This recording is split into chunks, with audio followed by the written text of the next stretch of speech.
और मेरी उम्र 28 साल है। सजाए मौत के कैदियों की पत्नी उनसे मिलने आ जाए तो पुलिस वाले बहाने से उन्हें कहाँ लेकर जाते हैं, सुनकर आपकी रूह तड़प जाएगी। मेरे पति की आज अदालत में पेशी थी और मैं सुबह से प्रार्थना कर रही थी कि मेरे पति की बेगुनाही साबित हो जाए। मैंने आधी रात से उठकर प्रार्थना करनी शुरू कर दी थी और मुझे पक्का यकीन था कि आज अदालत मेरे पति को बाइज्जत बरी कर देगी। 7 बजे उठकर मैंने तैयारी शुरू कर दी। मेरे पति के बूढ़े माता पिता बेचारे अलग परेशान थे। हम सब के दिल बहुत तेजी से धड़क रहे थे कि ना जाने क्या फैसला आएगा। मेरे पति पर कत्ल का मुकदमा दर्ज था और मैं जानती थी कि मेरा पति ऐसा कुछ भी नहीं कर सकता, वो बेगुनाह है। मैंने अपने सास ससुर को नाश्ते के लिए पूछा तो उन्होंने मना कर दिया। मेरा भी मन नहीं कर रहा था। थोड़ी देर बाद हम तीनों अदालत के लिए निकल गए। मेरे पति पर उसके एक दोस्त के कत्ल का इल्ज़ाम था और बदकिस्मती से सारे सबूत उनके खिलाफ ही थे। हमने अपनी हैसियत के मुताबिक बहुत अच्छा वकील किया था और मुझे उम्मीद थी कि वो मेरे पति को बाइज्जत बरी करवा देगा। आज अदालत में आखिरी सुनवाई थी। आज फैसला सुना दिया जाता, इसलिए हम सब वक्त पर अदालत आ गए थे। थोड़ी ही देर में मेरे पति को भी लेकर आ गए। उनकी हालत को देखकर मैं खुद को कंट्रोल नहीं कर पाई और रोने लगी। वो बहुत ज़्यादा कमज़ोर हो गए थे। हमारी शादी को अभी 2 साल ही गुजरे थे और पिछले 6 महीनों से वो जेल में ही थे। मेरे माता पिता भी आए थे। मेरे पास आकर माता पिता ने प्यार देने के बहाने मेरे कान में कुछ कहा कि फ़ैसला अगर इसके खिलाफ़ आ गया और अदालत ने इसे कोई सज़ा दी तो इससे डिवोर्स ले लेना। मैंने तड़पकर अपने पापा को देखा कि इतनी बड़ी बात उन्होंने कैसे कर दी, लेकिन फिर उनकी जगह खुद को रख कर सोचा तो वो इतने गलत भी नहीं थे। एक बेटी के बाप थे जिसके पति की ज़िंदगी का अब कोई भरोसा नहीं था। हम सब लोग अपनी अपनी जगह पर बैठ गए। थोड़ी देर में जज साहब आ गए और कार्रवाई शुरू हो गई। मैं कुछ नहीं सुन रही थी कि क्या हो रहा है, क्या सबूत पेश किए जा रहे हैं, कौन सा गवाह क्या बयान दे रहा है और वकील क्या बात कर रहा है। कुछ नहीं सुन रही थी मैं, बस आंखें बंद किए अपने पति के इन सब से बाहर निकलने की प्रार्थना कर रही थी। कुछ देर बाद पूरे तरीके से खामोशी छा गई। मैंने चौंक कर आंखें खोली। जज फैसला सुनाने लगा था। मेरा दिल ज़ोर ज़ोर से धड़क रहा था। जज की आवाज़ आई, तमाम सबूत और गवाहों को मद्देनज़र रखते हुए अदालत इस नतीजे पर पहुंची है कि मुलजिम नितिन ने ही अपने दोस्त आकाश को मारा है। इसलिए अदालत मुजरिम नितिन को 3 महीने बाद सजाए मौत की सज़ा सुनाती है। ये कोई अदालत का फ़ैसला था या फिर मेरे कान बहरे हो गए थे जो मैं सुन नहीं पा रही थी। मेरी सांसें रुक गई थी। मैं एकदम बेजान हो गई। मुझे लगा कि शायद मुझे सुनने में कोई गलती हुई है, लेकिन जब सास ससुर की तबीयत बिगड़ती देखी तब अंदाज़ा हुआ कि जो कुछ मैंने सुना सच सच सुना। मेरे पति की हालत तो ऐसी हो गई थी कि जैसे काटो तो बदन में खून नहीं। मैं रोने लगी। ये क्या हो गया था? सजाए मौत। मेरे पति को पुलिस वाले सामने से लेकर गुजरे तो मैं खुद पर काबू नहीं कर सकी और फूट फूट कर रो पड़ी। सब जानते थे कि कत्ल मेरे पति ने नहीं बल्कि उसके सौतेले बहनोई ने किया है। ऐसी बातें कहाँ छुपती हैं, लेकिन कोई कुछ नहीं कर सकता। हमेशा की तरह ताकतवर का पलड़ा ही भारी रहा था। उसने पुलिस से लेकर गवाह सब खरीद लिए थे और इसमें फंसा मेरा पति। अपने सास ससुर को लेकर मैं घर आ गई। उन बेचारों की इकलौती संतान था वो, उनके बुढ़ापे का इकलौता सहारा। पुलिस ने उन्हें खास सजाए मौत वाले कैदियों की जेल में शिफ्ट कर दिया था। जिस दिन उसे सज़ा हुई उसके दूसरे दिन जब मैं उससे मिलने गई तो जेल में हर कोई मुझे ही घूर कर देख रहा था। मैंने सोचा कैसे पुलिस वाले हैं जो हर आई गई को घूर रहे हैं। जब मैं अपने पति से मिलने गई तो उसे ऐसा देखकर मैं बहुत ज़्यादा दुखी हुई। वो मुझसे कहने लगे कि मेरे बाद मेरे घर वालों का ख्याल रखना। वहाँ बहुत सारे लोग जेल में बंद थे और उस वक्त कई और औरतें भी अपने पति से मिलने आई थी। मेरे बिल्कुल ही साथ एक मेरी ही तरह जवान लड़की थी जो उस वक्त रो रही थी और उसका पति सलाखों के पीछे था और वहीं से उसके आंसू पोंछ रहा था। मेरे पति कहने लगे कि अपना और सबका ख्याल रखना और मेरे मरने के बाद तुम दूसरी शादी कर लेना। मैंने गुस्से से उसे देखा और कहा, मैं तुम्हें कुछ नहीं होने दूंगी। मैं हाई कोर्ट में अपील करूंगी, ज़रूर कुछ न कुछ हो जाएगा। और इस तरह की तसल्लियाँ देकर मैं वापस आ गई क्योंकि मुलाकात का वक्त ख़त्म हो गया था। मैं जेल से बाहर निकली तो वो लड़की भी बाहर खड़ी किसी गाड़ी आने का इंतज़ार कर रही थी। मैंने उससे जाकर बात करी और पूछा कि क्या आपके पति को भी सजाए मौत हुई है। मेरी बात सुनकर वो बहुत ज़्यादा डिस्टर्ब हो गई और कहने लगी, वो मेरा पति नहीं बल्कि उसका कातिल है। मेरे पति को कत्ल करने के जुर्म में उसको सजाए मौत हुई है। वो ये कहकर आगे बढ़ गई और मैं उसे हैरानी से दूर जाता देखती रही। उसकी बात समझने में मुझे बस कुछ ही देर लगी थी और जब उसकी बात मुझे समझ में आ गई तो मैं बहुत ज़्यादा हैरान रह गई। मैं तो समझ रही थी कि वो अपने पति से मिलने आई है और उससे मिलकर रो रही है, लेकिन वो तो अपने पति के कातिल से मिलने आई थी। एकदम से मेरे दिमाग में वो सारी खबरें घूमने लगी जिसमें बताया जाता था कि एक औरत ने अपने आशिक के साथ मिलकर अपने ही पति का कत्ल कर दिया, उसको रास्ते से हटा दिया। मुझे पहले अपने कानों पर यकीन नहीं होता था क्योंकि मैं समझती थी कि शादी बहुत मजबूत रिश्ता है, लेकिन उस लड़की से मिलकर मुझे सारी खबरें सच लगने लगी। मुझे जो पहले उस लड़की से हमदर्दी हो रही थी, अब एकदम से मुझे उससे नफ़रत होने लगी। मैंने सोचा कि कैसी बुरी लड़की है और मैं इसके लिए अफसोस कर रही थी। फिर मैं घर पर आ गई। आकर भी वो लड़की और उसकी बातें मेरे दिमाग में घूमती रही। कैदियों से हफ्ते में सिर्फ एक दिन ही मुलाकात हो सकती थी, इसलिए मैं पूरे हफ्ते अपने पति से मिलने नहीं जा सकती थी। इस पूरे हफ्ते के बाकी के दिन मैंने बहुत ज़्यादा बेचैनी से गुजारे और जब मिलने का दिन आया तो मैं अपने पति से मिलने के लिए चली गई और जब गेट के अंदर जाने लगी उसी दिन वाली लड़की को देखा। वो भी अपने आशिक से मिलने आई थी। मैंने अपने पति से पूछा कि इस लड़की की क्या कहानी है, तो मेरे पति ने बताया कि मुझे ज़्यादा मालूम नहीं, यहाँ पर सिर्फ सजाए मौत वाले कैदी हैं और सजाए मौत उनको ही मिलती है जिन्होंने किसी का कत्ल किया है। बेचारा जवान लड़का है, अब पता नहीं उसने कत्ल किया भी है या नहीं, या उसको फंसाने के लिए मेरी तरह इल्ज़ाम लेकर भेजा गया। मैंने चुपके से अपने पति को उस लड़की से होने वाली बातों के बारे में बताया और उनसे कहा कि इस लड़की से थोड़ा चौकन्ना होकर रहें। मेरा ध्यान बार बार उस लड़की की तरफ ही जा रहा था जो उस लड़के का हाथ पकड़कर लगातार रो रही थी। मैंने उसकी बातों की तरफ ध्यान दिया। वो लड़की रोते हुए कह रही थी, मैं तुम्हें इस हाल में नहीं देख सकती, मैं क्या करूं? मैं तुम्हें इस तरह देखकर मर जाऊंगी। वो लड़का कह रहा था कि तुम मेरी फिक्र मत करो, सब कुछ ठीक हो जाएगा। वो लड़की और रोते हुए बोली, अब कुछ ठीक नहीं होगा, सब बर्बाद हो गया है और मेरी वजह से हुआ है। तब वो लड़का उसे चुप करवा रहा था और वह लगातार रोए जा रही थी। मैंने नफ़रत से मुंह मोड़ते हुए कहा कि अब अपनी गलती मानने का क्या फ़ायदा, एक मर्द तो जान से गया और अब दूसरा भी जाने वाला है। मैंने उनकी बातों से ध्यान हटाकर अपने पति को तसल्ली देते हुए कहा, मेरी दोस्त एक बहुत अच्छे वकील का बता रही थी, मैं कल मिलने जाऊंगी उससे और हाई कोर्ट में अपील करूंगी। मैं आपको ऐसे खुद से दूर नहीं जाने दूंगी। अभी मैं अपने पति से बात कर ही रही थी कि तभी एक पुलिस वाला मेरे पास आकर बोला, नितिन शर्मा की घरवाली तुम हो? मैंने हाँ में सिर हिलाया। वो कहने लगा कि थानेदार साहब बुला रहे हैं।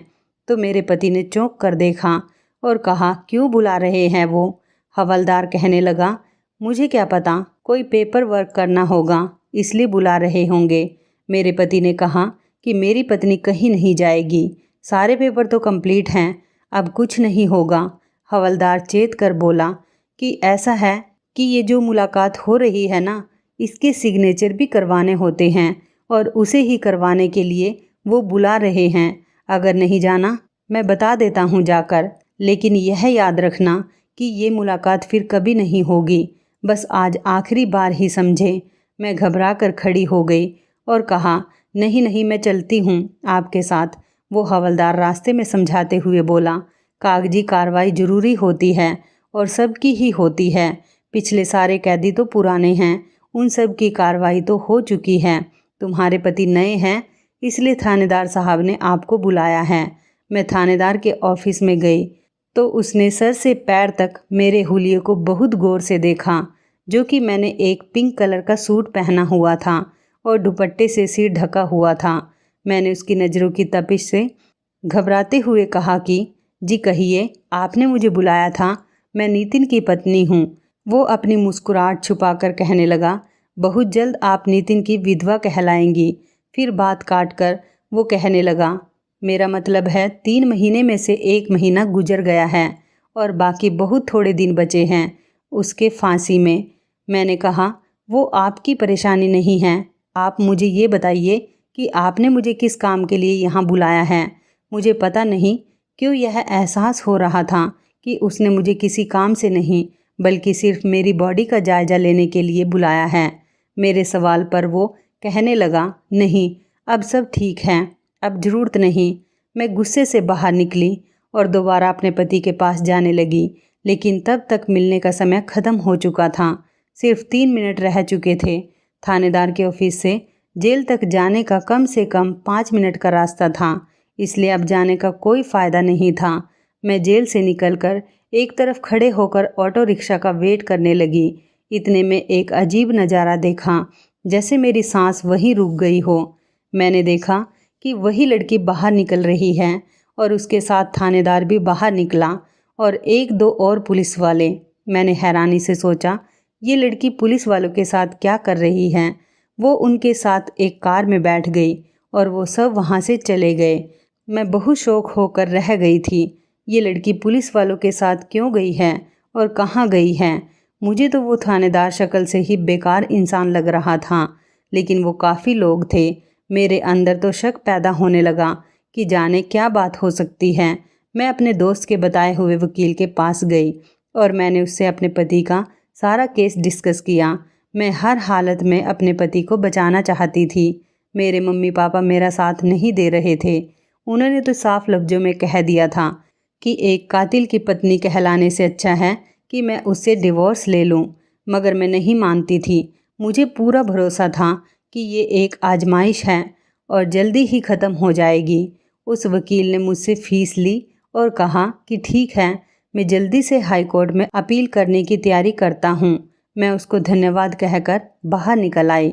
जब दूसरी मुलाकात का वक्त आया तो मैं अपने पति से मिलने गई, लेकिन एक अजीब बात हुई। वो मुझसे कहने लगे कि तुम आज के बाद मुझसे मिलने यहाँ मत आना। मैंने परेशानी से पूछा कि क्यों ना आऊँ यहाँ पर, ऐसी क्या बात हो गई। मुझसे कहने लगे कि मैंने सुना है सजाए मौत के कैदियों की पत्नी जो उनसे मिलने आती है, उन्हें ये पुलिस वाले कहीं ले जाते हैं। मैंने चौंक कर पूछा कि कहाँ ले जाते हैं। उस पर मुझे कुछ दिन पहले का ख्याल आया, जब वो लड़की पुलिस वालों की कार में बैठकर कहीं चली गई थी। तो मेरे पति कहने लगे कि ये बात तो किसी को भी नहीं पता कि वो कहाँ लेकर जाते हैं, लेकिन यह बात कन्फर्म है कि वो कहीं लेकर चले जाते हैं। इसलिए कह रहा हूँ कि तुम आज के बाद नहीं आना। मैंने अपने पति को तसल्ली दी कि मैं उन औरतों में से नहीं हूँ जो ऐसे पुलिस वालों के साथ चली जाऊँ। ये कहते हुए मैंने एक नज़र अपनी लेफ़्ट साइड में डाली, जहाँ वो लड़की खड़ी हुई थी और वो बहुत ज़्यादा खुश लग रही थी। अपने आशिक का हाथ थामकर बार बार यकीन दिला रही थी कि वो बहुत जल्द बाहर होगा। मेरा शक बहुत ऊपर पहुंच गया था कि आखिर वो उस दिन पुलिस वालों के साथ क्या करने और किधर गई थी। मैंने उस लड़की से बात करने का फ़ैसला कर लिया और गेट से बाहर निकलते ही उससे पूछा, उस दिन तुम्हें पुलिस वालों के साथ उस गाड़ी में बैठकर कहीं जाते हुए देखा था, क्या मैं पूछ सकती हूँ कि वो लोग तुम्हें कहाँ लेकर गए थे। वो मेरी तरफ मुड़ी और मेरी आंखों में आंखें डालकर कहने लगी, आप नहीं पूछ सकती क्योंकि आप मुझसे पूछने का हक नहीं रखती हैं। ये जवाब देकर वो आराम से चली गई। मैंने सोचा, किस कदर बदतमीज़ लड़की है, किस तरह जवाब देकर गई है। मैंने भी कहा कि ना बताती तो मत बताए, उसकी मर्जी। अगले हफ्ते जब मैं अपने पति से मिलने गई तो ना ही वो लड़की दिखाई दी और ना ही वो आदमी। जिससे वो मिलने के लिए आती थी। मैंने अपने पति से पूछा कि तुम्हारा साथ वाला साथी कहाँ गया, तो उन्होंने मुझसे कहा कि इसे अभी 4 दिन पहले ही यहाँ से ले जाया गया है, शायद सज़ा दिलवाने के लिए। इसलिए मेरे पति का मूड बिल्कुल भी ठीक नहीं था। वो मुझ पर गुस्सा हो रहे थे कि मैं यहाँ उनके मना करने के बावजूद भी क्यों आ गई हूँ। मुझे भी सुनकर दुख हुआ था कि वो बेचारा सजाए मौत पा गया। ना जाने उस लड़की पर क्या बीती होगी। वो लड़की यहाँ बैठकर जिस तरह से बातें करती थी, उससे तो साफ साफ पता लगता था कि वो लड़की उससे कितनी ज़्यादा मोहब्बत करती थी। न जाने उसकी मौत ने उस लड़की पर किस तरह का प्रभाव डाला होगा। सजाए मौत का सुन के ही हर कोई खौफ खाता है, और वो लोग तो और भी ज़्यादा जो पूरा पूरा दिन इनके साथ हैं और इसी डर में हैं कि ना जाने किस वक्त उन्हें सज़ा मिल जाए। कितना मुश्किल होता है इस हाल में रहना। मुझसे ज़्यादा देर वहाँ रुका नहीं गया। मैं घर वापस आ गई। मेरे सास ससुर बेचारे इसी उम्मीद के सहारे जी रहे थे कि उनका बेटा उन्हें वापस मिल जाएगा, वो घर आ जाएगा। उम्मीद तो मुझे भी यही थी, मगर फिर भी अंदर से दिल धड़कता रहता था कि कुछ हो ना जाए। मैं फिर अपने पति के मना करने के बावजूद गई। जब तक मैं एक बार जाकर उससे मिलती नहीं थी, मुझे चैन नहीं आता था। मेरे सोच के मुताबिक ही वो बहुत गुस्सा हुए थे कि तुम यहाँ मत आया करो, तुम क्यों मेरी बात को सीरियस नहीं ले रही हो। मुझे यहाँ कई लोगों ने बताया है कि ये पुलिस वाले उनकी पत्नियों को जाने कहाँ लेकर जाते हैं। मैं नहीं चाहता कि तुम्हारे साथ कुछ बुरा हो। मेरा मानना था कि जब तक मैं ठीक हूँ, कोई दूसरा कैसे मेरे साथ अपनी मनमानी कर सकता है। मैं घर वापस आ गई। रात को किसी काम से पेंसिल की ज़रूरत पड़ी तो मैंने अपने बैग की तलाशी ली, तो एक छोटा सा कागज़ का टुकड़ा पड़ा हुआ था। मैंने बाहर निकाल लिया और उसमें जो लिखा था वो पढ़कर मैं बहुत ज़्यादा हैरान रह गई। यह कागज़ का टुकड़ा पता नहीं किसने रख दिया था। मैंने तो बैग हर वक्त अपने साथ ही रखा था। ज़रूर जब हमारे बैगों की तलाशी ली जाती होगी तभी किसी ने रख दिया होगा ये कागज़ का टुकड़ा। इस पर फ़ोन नंबर लिखा हुआ था। एक बार मेरा दिल किया कि मैं उस नंबर पर कॉल करूं, लेकिन मैं सोचते हुए रुक गई। अगले दिन मुझे वकील के पास जाना था। वकील के पास से मैं वापस आ रही थी, तभी अचानक रास्ते में मुझे वही लड़की नज़र आई। वो एक लड़के के साथ किसी कैफ़े में जा रही थी। तभी मैंने रिक्शा रुकवाया और मैं उसके पीछे जल्दी से उसी कैफ़े में चली गई। वो एक मेज़ पर हाथ पकड़कर बैठे थे। लड़का मेरी तरफ से कमर करके बैठा था, इसी वजह से मैं उसकी शक्ल नहीं देख पाई। मुझे उस लड़की पर गुस्सा आने लगा कि दो मर्दों की ज़िंदगी बर्बाद करके उसे सुकून नहीं मिला था जो वो यहाँ अब तीसरे मर्द के साथ बैठी हुई थी। मैं काफ़ी देर बैठी उन दोनों को देख रही थी। फिर मेरा सब्र का बांध टूट गया और मैं उस लड़की के ठीक सामने चली गई ताकि उसको शर्मिंदगी हो। और तभी मेरी नज़र उस लड़के पर पड़ी तो मैं हैरान रह गई। मुझे ऐसा लगा जैसे मैं कोई ख्वाब देख रही हूँ, क्योंकि सामने मौजूद लड़का तो वही था जो जेल में बंद था। सब यही समझते थे कि वो मर गया है, लेकिन वो मरा नहीं, जिंदा था, बल्कि मज़े से आज़ादी की ज़िंदगी जी रहा था। मुझे देखकर दोनों घबरा गए थे। फिर वो लड़की उस लड़के से कहने लगी कि तुम घर जाओ, मैं कुछ देर में घर आ जाऊंगी। वो लड़का चला गया तो मैं उसकी छोड़ी हुई कुर्सी पर बैठ गई और पूछा कि ये सब क्या है। तुम बहुत अजीब हरकत करती हो और अब तुम इस लड़के के साथ हो। ये लड़का सबकी नज़र में मर चुका है और तुम इसके साथ ही, ये सब क्या है। वो लड़की कहने लगी, मैं तुम्हें सब कुछ बताती हूँ। मेरा नाम ज्योति है। हम रामपुर के रहने वाले हैं। मेरे माता पिता के बस हम 3 ही बच्चे थे। मैं सबसे बड़ी थी और मुझसे छोटी एक बहन और एक भाई। मुझे पूरी दुनिया में सबसे ज़्यादा मोहब्बत अपनी बहन से थी, क्योंकि वो बहुत ज़्यादा बीमार थी और वो बिस्तर पर पड़ी रहती थी। मेरे पापा और मम्मी दोनों ही काम पर जाते थे। मैंने अपनी बहन को पहले दिन से ही खुद संभाला था।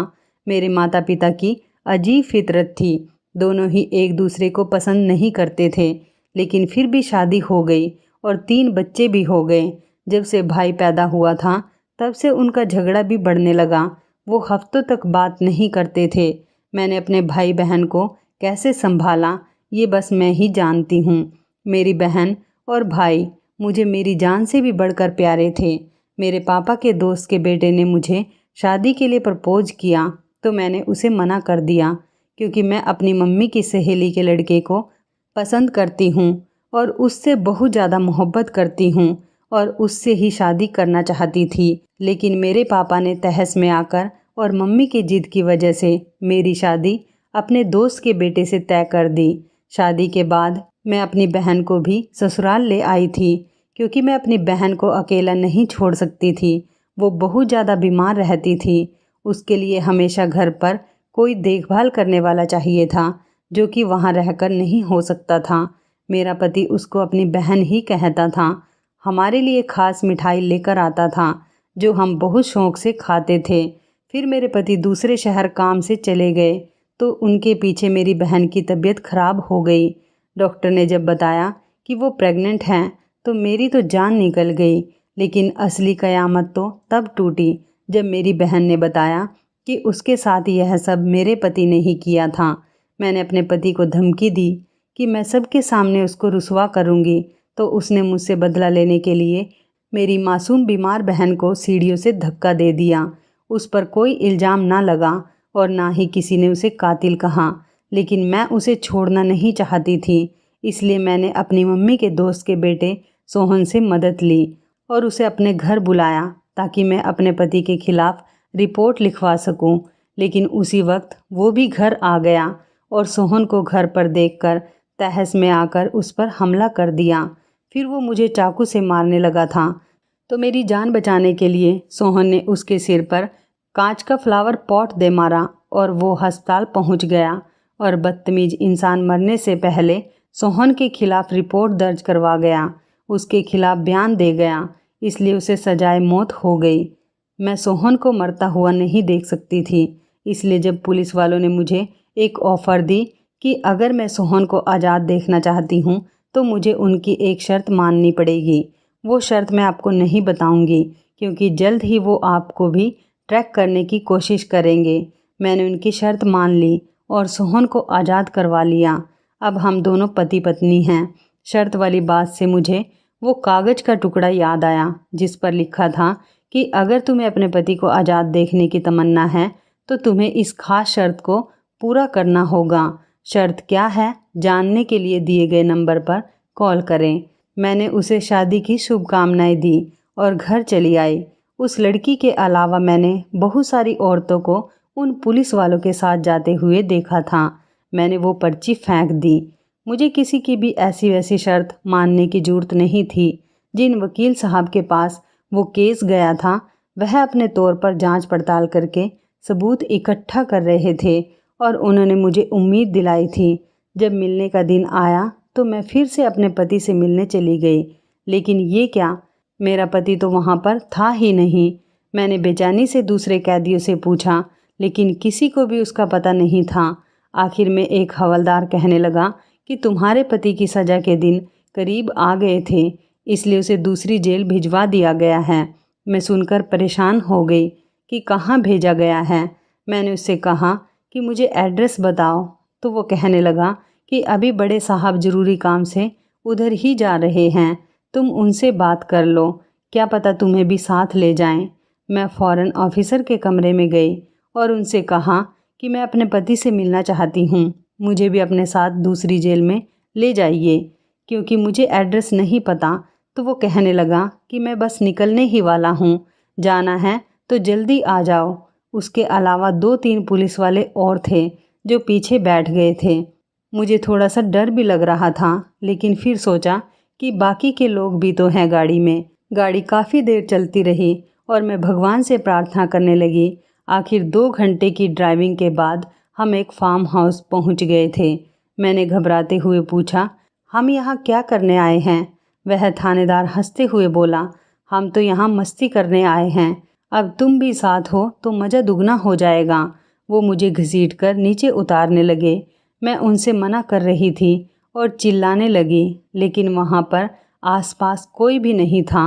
वो ऑफिसर कहने लगा कि तुम्हें एक लेटर भेजा था, तुमने उसका जवाब नहीं दिया।